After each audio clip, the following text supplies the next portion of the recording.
Welcome to Advocation X, episode number 43. Time for a newsworthy Bernie Sanders broadcast. A special thanks and hello from me, Clyde, and the crew to all of you beautiful people out there. Before we continue, please help further our cause by hitting the like button and subscribing for future content. Become a member and crush that bell while you're at it so you miss nothing. We have a huge disclaimer.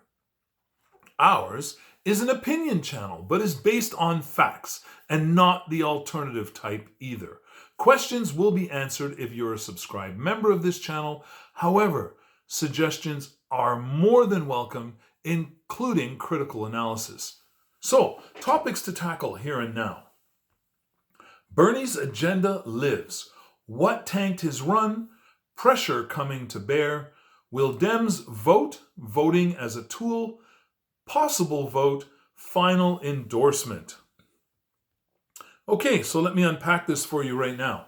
Some pundits and news anchors are basically calling Bernie's campaign a failure. Many of us know much better and see his candidacy as a huge success.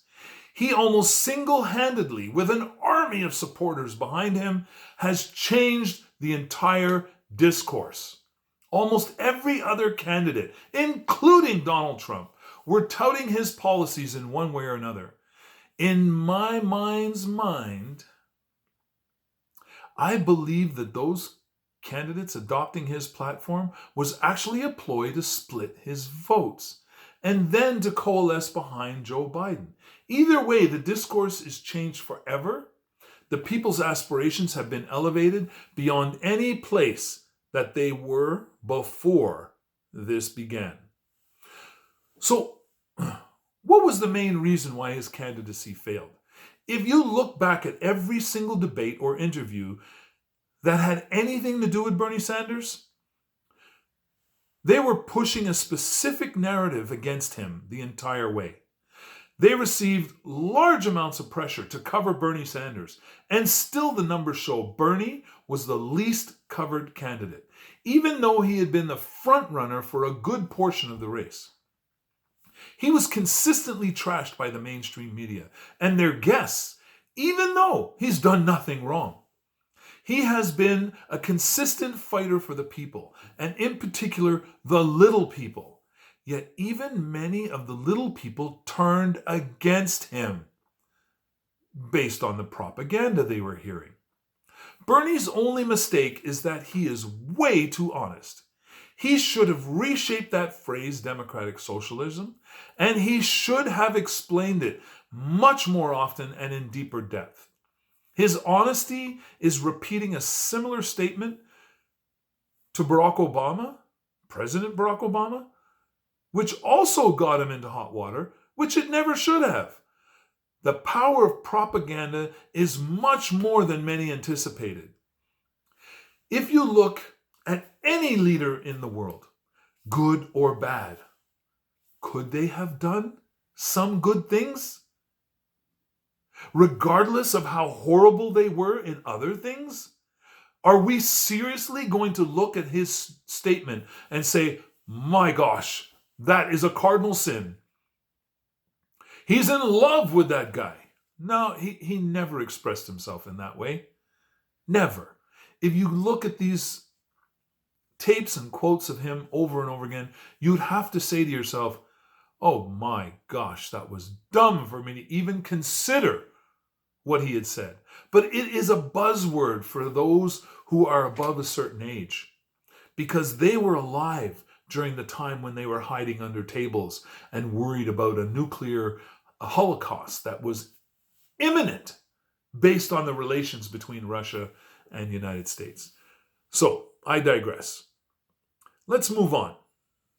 Now, there is much pressure that will be coming from many fronts towards the Joe Biden campaign. If he makes it through the convention, that is.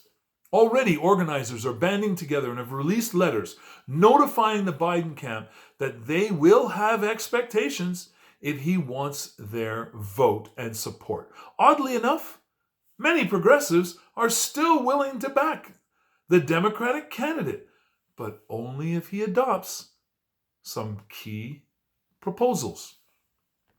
So, will the Democratic base actually turn out to vote?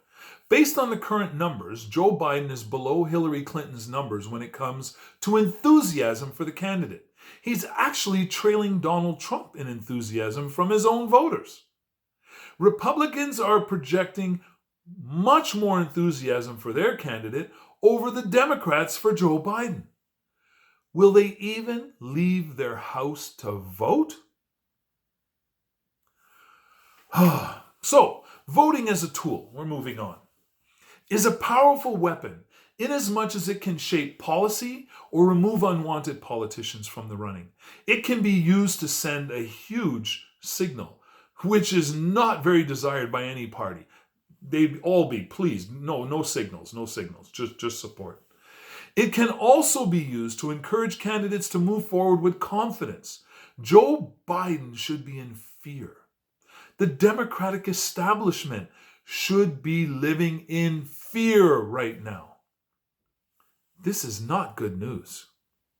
So, some polls are showing that 25% of the progressive vote may not even come out, considering Joe Biden is the nominee.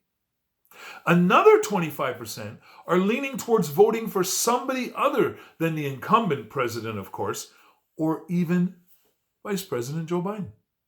25% of the vote could go elsewhere. You tell me what that's going to mean. Like, honestly, where does that leave us? That leaves us, it seems, with only 50% of the identified progressives that are totally willing to come out and support the Democratic nominee no matter who it is. And I'll guarantee you that is totally attributed to Bernie Sanders' plea and constant refrain that he will support the Democratic nominee no matter who it is, because it is more important to him to beat Donald Trump than it is to be that candidate to do it. So, Joe Biden has a huge job ahead of him to convince many more progressives to come on board with him to have any chance of winning the presidency in November. So, let's move on.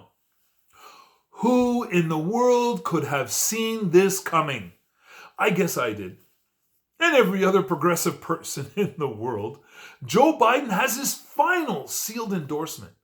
It was that endorsement Democratic candidates look for to close the deal. That one endorsement that ensures their success among the Democratic establishment. The only endorsement that says you have actually arrived as an establishment favorite, as establishment figures go. That's right, you beautiful thinking people, you. President Barack Obama has finally endorsed Joe Biden to clinch the deal as the Democratic nominee for President of the United States. I would imagine that a lot of polling went into that decision. Let's just see how it pans out. I have a sincere and heartfelt good luck to all my friends and family south of our Canadian border, and I include all citizens of the United States in that plea. So please leave your respectful comments in the comment section. Don't forget to hit the like button and subscribe for growing content. Become a member. Crush that bell while you're at it so you miss nothing. And once again, good folks, I must say, never give up and never give in.